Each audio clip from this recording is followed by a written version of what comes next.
Eu queria saber da Roberta, junto com a família, no caso, que você citou na sua apresentação sobre a questão daquele bebê que ele reconhecia o cantar da mãe, né?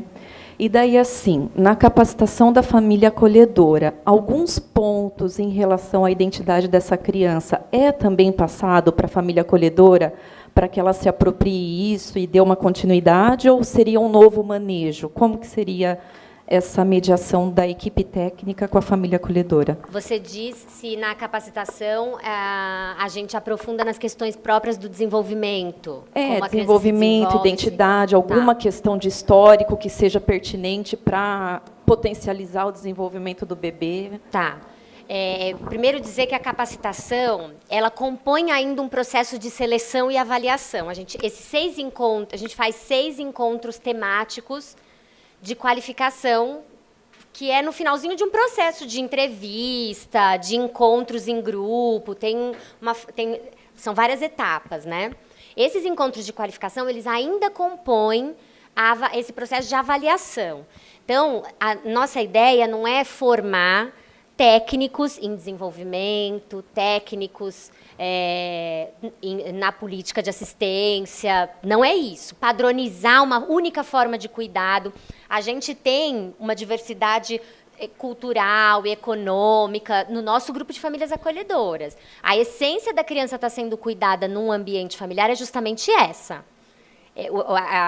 O princípio, a primazia por um cuidado singular, né, que valorize e valide ali um sujeito, é um sujeito criança acolhida e é um sujeito essa família que acolhe. Então, é uma relação única. A gente não padroniza. Nesse processo, a gente prioriza um aprofundamento nas questões que envolvem o acolhimento. Então, a gente tem um dos temas, por exemplo, laços e rupturas, que a gente diferencia o trauma da separação, uma experiência que pode ser traumática ou reparadora, mas a partir de vivências que a gente vai construindo com as famílias. Então, eles mergulham. É um processo muito imersivo, muito dinâmico, nada teórico. Para não dizer nada, a gente traz referências teóricas para falar dessas questões. Mas é um processo muito vivencial, porque a ideia é eles mergulharem nessas vivências, se autoavaliando. Eu dou conta?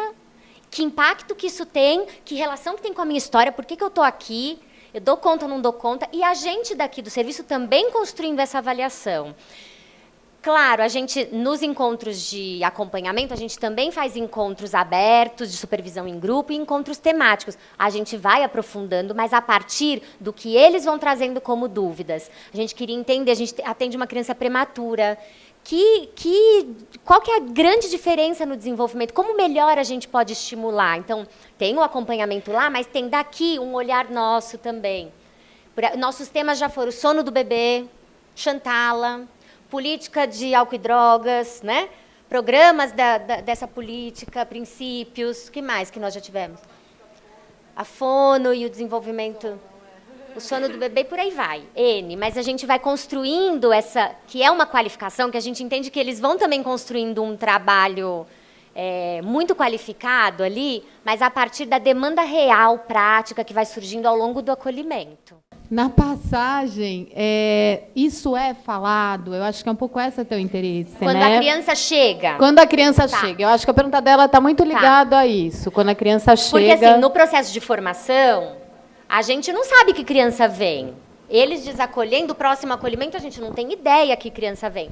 Quando a criança chega, justamente porque a gente precisa olhar para o sujeito, né? Porque a gente precisa olhar para a história desse sujeito, para a história familiar, sua origem familiar, a gente vai compartilhando com as famílias tudo que a gente vai tomando conhecimento, entrando em contato, o passo a passo. Quando a gente fala de uma transição, de um processo gradativo para o desligamento da criança, é porque essa família também está participando desse passo a passo, né? Ao ponto do familiar falar, nossa, tem previsão, tem um encaminhamento, né?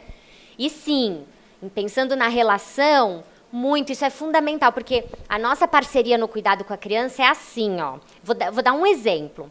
A gente A gente acompanhou durante alguns meses a visita da primeira criança que eles acolheram.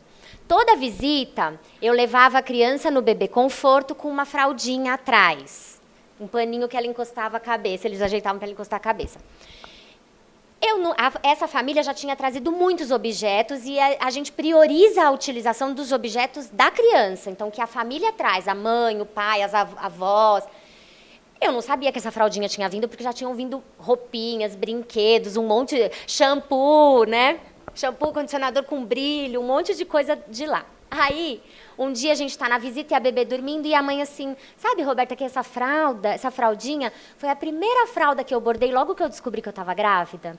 Eu não lembrava que a fralda ela tinha trazido, mas a Márcia e o Beto lembravam e mandavam em todas as visitas. E isso diz muita coisa do lugar desse sujeito. E do lugar dessa família na vida dessa criança, né? Então, sim, é compartilhado, não tem como não ser. É um trabalho em conjunto de parceria.